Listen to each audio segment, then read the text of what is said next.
आयो वीर हनुमान, राम लक्ष्मण जानकी, सदा करे कल्याण। सियावर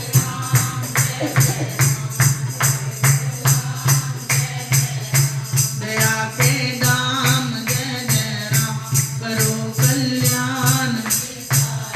बोली श्री विष्णु भगवान की। आज श्री कार्तिक मास महात्म का 35वां अध्याय। शौनक जी ने पूछा कि दूसरे का दिया हुआ पुण्य मिलता है या बिना दिया हुआ पुण्य मिलता है। सूत जी कहने लगे कि बिना दिए हुए भी मनुष्य को पाप और पुण्य दोनों मिल जाते हैं। सतयुग में एक के पाप और पुण्य कर्म करने से सारे देश को पाप और पुण्य मिलता था।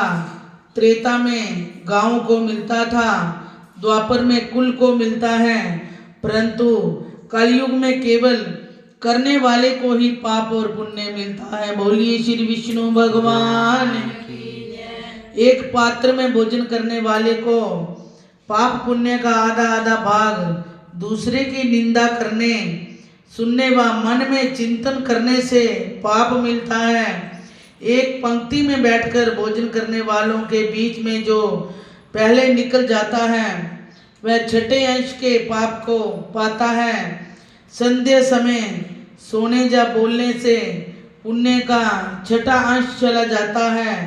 दूसरे का द्रव्य चुराकर दान करने वाले को पाप ही मिलता है, द्रव्य वाले को फल मिलता है। बिना ऋण दिए मरने वाले को पुण्य धन के अनुसार धनी को मिलता है। उपदेश और सहायता देने वाले पाप पुण्य का छठा अंश पाता है। प्रजा का छठा अंश राजा पाता है। शिष्य से गुरु पाता है। पिता से पुत्र और स्त्री से पति भी छठा अंश पाता है। पति के चित्त के अनुसार धर्म करने वाली स्त्री पति का आधा पुण्य पाती है। इस प्रकार बिना दिए हुए भी पाप पुण्य मिलता है। इसके अनुसार एक अत्यंत पुण्य देने वाला इतिहास सुनो। पूर्व काल में उज्जैनी नामक की एक नगरी में ब्रह्म कर्म से भ्रष्ट पापी, दृष्ट बुद्धि, रस कमल और खाल बेचने वाला, जूठा जुआ खेलने वाला, मदिरा पीने वाला, वैश्यगामी धनेश्वर नामक ब्राह्मण रहता था। वह क्रय विक्रय के लिए देश विदेश में घूमता फिरता महिष्मती की नगरी में गया। माल बेचने के लिए 1 महीने तक वहां ठहरा रहा। एक दिन नर्मदा नदी के तट पर उसने यज्ञ और देव पूजन करने वाले मनुष्य को देखा। पूर्णिमा को गाय का पूजन और दीपदान देखा। शाम को शिवजी के लिए दीपदान का महोत्सव भी देखा। इस पूर्णिमा को दान हवन जय करने वाले अक्षय फल को प्राप्त होता है। बोली श्री विष्णु भगवान की। महादेव जी और विष्णु में जो कोई अंतर मानते हैं उनकी पुण्य क्रिया निष्फल हो जाती है। धनेश्वर ये सब उत्सव देखता रहा। उसी रात्रि को उसे सर्प ने काट लिया। तब कुछ मनुष्यों ने उसके मुख में तुलसी दल और नंदा का जल डाला। इसके बाद वह मृत्यु को प्राप्त हो गया। तब यमराज के दूत उसको 5 से बांधकर मारते हुए यमपुरी को ले गए।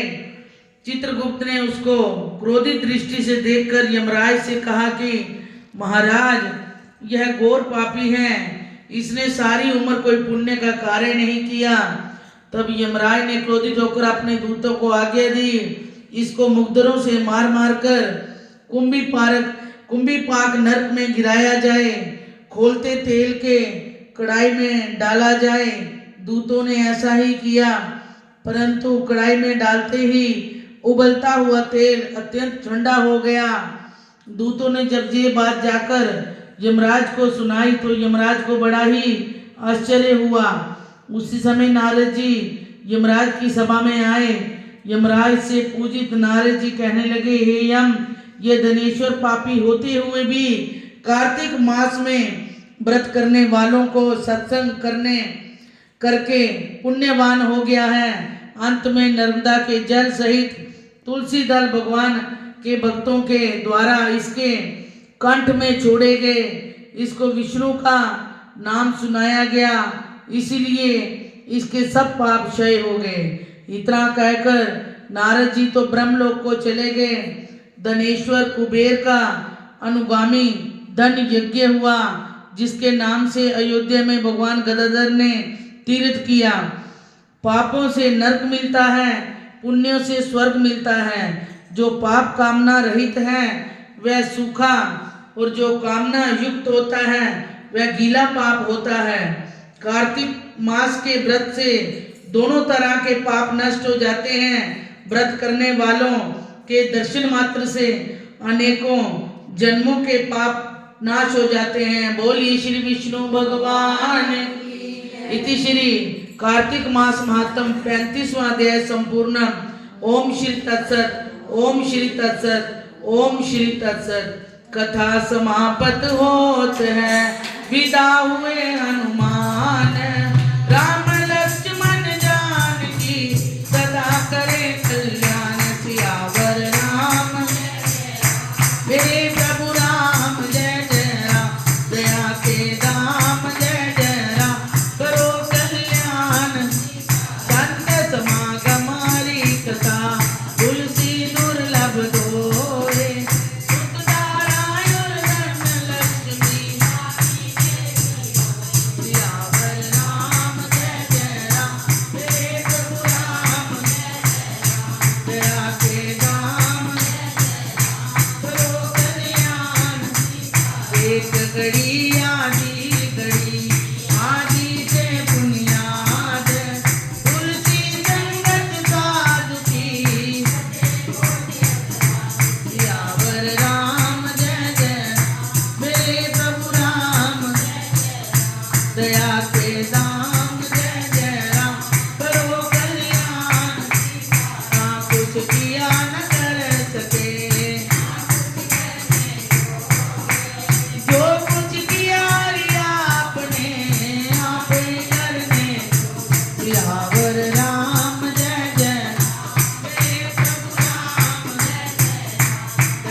प्रभु आपने, मैं भेंट करूं क्या नाथ। नमस्कार जोड़ के दोनों हाथ। सियावर राम जय जय राम, मेरे प्रभु राम जय जय राम। दया के दाम जय जय राम, करो कल्याण। शरण तेरी राम जय जय राम, मेरे बस। बोली श्री विष्णु भगवान, बोली श्री स्वामी जी महाराज, श्री गणपति जी महाराज।